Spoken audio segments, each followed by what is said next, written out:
प्रिय क्रांती मित्र हो, जय भीम, जय अशोक, जय संविधान, जय भारत. देशाच्या महाराष्ट्राच्या राजकारणात आदरणीय ॲडव्होकेट प्रकाशजी तथा बाळासाहेब आंबेडकर हे एक मोठं नाव, आदराचे नाव. देशाच्या राजकारणातील शालीन व्यक्तिमत्व,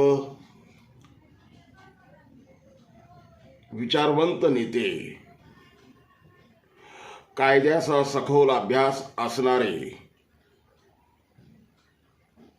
प्रकांड ज्ञानिवंत नेते अशी आदरणीय बाळासाहेब आंबेडकरांची ओळख. महाराष्ट्राच्या राजकारणामध्ये प्रकाशजी आंबेडकरांना डावलून कोणताही निर्णय इतर राजकीय पक्षांना घेता येत नाही. प्रकाशजी आंबेडकरांच्या वंचित बहुजन आघाडीला डोळ्यासमोर ठेवूनच राजकीय गणित आखावी लागतात, राजकीय डावपेच आखावे लागतात. इतकं ह्या प्रकाशजी आंबेडकरांच्या वंचित बहुजन आघाडीचा महाराष्ट्राच्या राजकारणात प्रचंड दरारा आहे. वास्तविक पाहता प्रकाशजी आंबेडकर हे राष्ट्रव्यापी व्यक्तिमत्व, परंतु ते महाराष्ट्रापुरतं सीमित का राहिलं? महाराष्ट्रापुरतेच प्रकाशजी आंबेडकरांनी स्वतःला राजकीय क्षेत्रात का गुंतवून ठेवलं? वास्तविक त्यांना संपूर्ण देश खुणावत होता. देशाच्या राजकारणामध्ये प्रकाशजी आंबेडकरांनी आपली प्रचंड अशी मोठी छाप पाडली असती तरी सुद्धा प्रकाशजी आंबेडकरांनी स्वतःला महाराष्ट्राच्याच राजकारणापुरतं मर्यादित का ठेवलं? मित्रांनो, प्रकाशजी आंबेडकर ज्या महामानवाचे नातू आहेत ते विश्वरत्न डॉक्टर बाबासाहेब आंबेडकर यांच्या नावानं या देशाच्या कानाकोपऱ्यात रोजच्या रोज कुठं ना कुठं एखादं संघटन उभं राहतं. बाबासाहेबांच्या नावानं एखादा राजकीय संघटन म्हणा, सामाजिक संघटन म्हणा, हे उभं राहतं.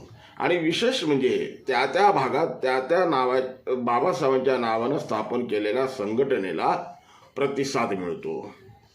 मग ह्या बाबासाहेबांचे नातू असणाऱ्या प्रकाशजी आंबेडकरांनी जर भारताच्या राजकारणामध्ये डोकावलं असतं किंवा शिरकाव केला असता तर आज हा बहुजन वर्ग प्रकाशजी आंबेडकरांच्या मागं ठामपणे उभा राहिला असता. एक लक्षात आणून देण्याची गोष्ट आहे की मान्यवर कांशीराम साहेबांनी राजकारणामध्ये पाय रोवण्याच्या आधी किंवा कांशीराम साहेबांचा राजकीय जन्म व्हायच्या आधी बाबासाहेबांच्या पश्चात उत्तर प्रदेश मध्ये आमचे अनेक खासदार निवडून आले होते, आमचे अनेक आमदार निवडून आलेले होते. म्हणजे आमचं मुवमेंट हे उत्तर भारतामध्ये देखील फोफावलेलं होतं राजकीय दृष्ट्या.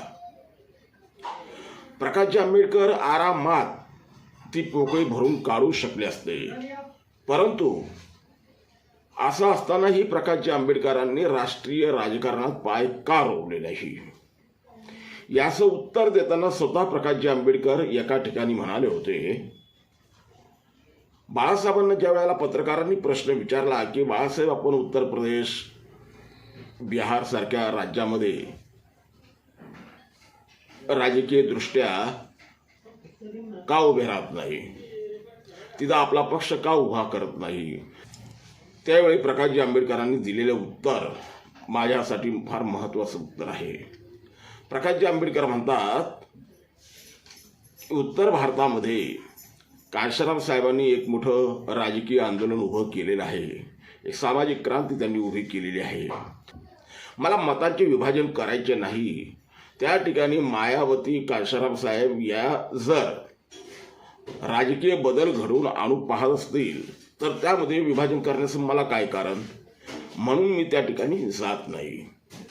विचार करा बांधवांनो, प्रकाशजी आंबेडकरांचे विचार किती उदारमतवादी आहेत. बाळासाहेब आंबेडकर हे प्रचंड उदारमतवादी. एखाद्याचं चांगलं वाटलं की त्याच्यामध्ये त्याला चांगलंच म्हणणार, आणि वाईटाला मात्र ते फोडणार, तो कितीही मोठा असो. त्याच्या विरोधात प्रकाशजी आंबेडकर मात्र प्रचंड आग ओकणार. परंतु जो कोणी चांगलं करत असेल तर त्याच्या आड आपण गेलं नाही पाहिजे, ही प्रकाशजी आंबेडकरांची वृत्ती.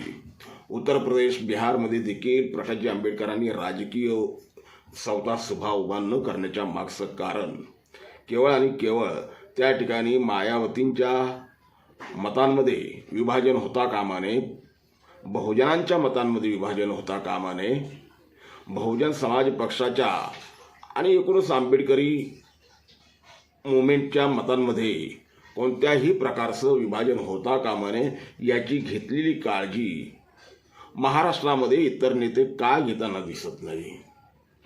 महाराष्ट्रामध्ये प्रकाशजी आंबेडकरांना जागोजागी का अडथळे निर्माण करण्यात येत आहे. प्रकाशजी आंबेडकरांना रोखण्यासाठी कधी उत्तर प्रदेशमधून वामन मेश्रामला बोलवण्यात येते, तर कधी बहन मायावतींच्या देखील पक्षाला हवा दिली जाते.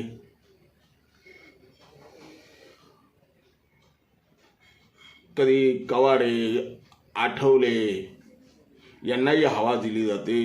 जागोजागी प्रकाशजी आंबेडकरांना अडथळे निर्माण करण्याचे कामं आमच्या महाराष्ट्रामध्ये होत आहे.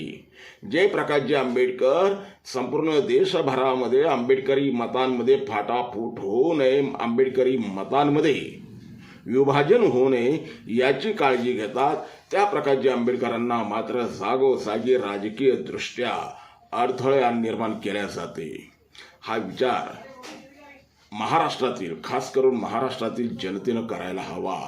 आणि प्रकाशजी आंबेडकरांच्या समोर असा कोणताही अडथळा राहणार नाही महाराष्ट्रामध्ये याची काळजी, राजकीय काळजी आपण प्रत्येकाने घेतली पाहिजे.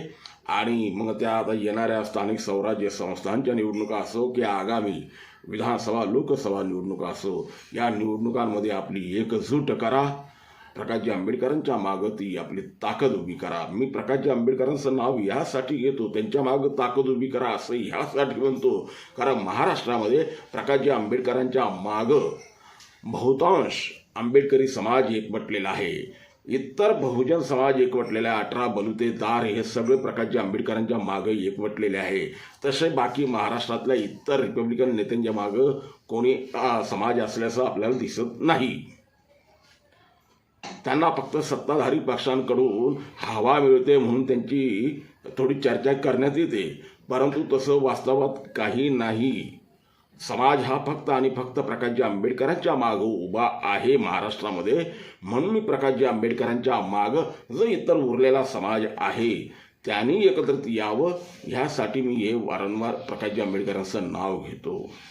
अन्यथा जर प्रकाशजी आंबेडकरांच्या जागी इतर कोणी नेता असता आणि त्याने जर समाजाला एकत्रित करण्याचं काम केलेलं असतं, समाज त्याच्या मागं उभा राहिला असता, तर निश्चितपणे मी त्या नेत्याचं नाव घेतलं असतं. परंतु तसं नाही. समाज प्रकाशजी आंबेडकरांच्या मागं उभा आहे.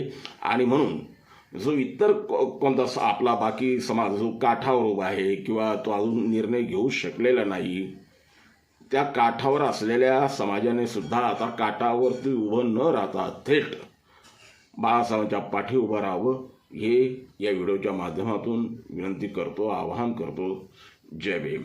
क्रांती मित्र हो, भीम पॅंथर हे आपल्या हक्काच्या यूट्यूब चॅनलला कृपया सबस्क्राईब करून आम्हाला विषमतावादी शक्तींच्या विरोधात लढण्यासाठी बळ द्या, शक्ती द्या, ऊर्जा द्या. कमेंट करा, लाईक करा, शेअर करा.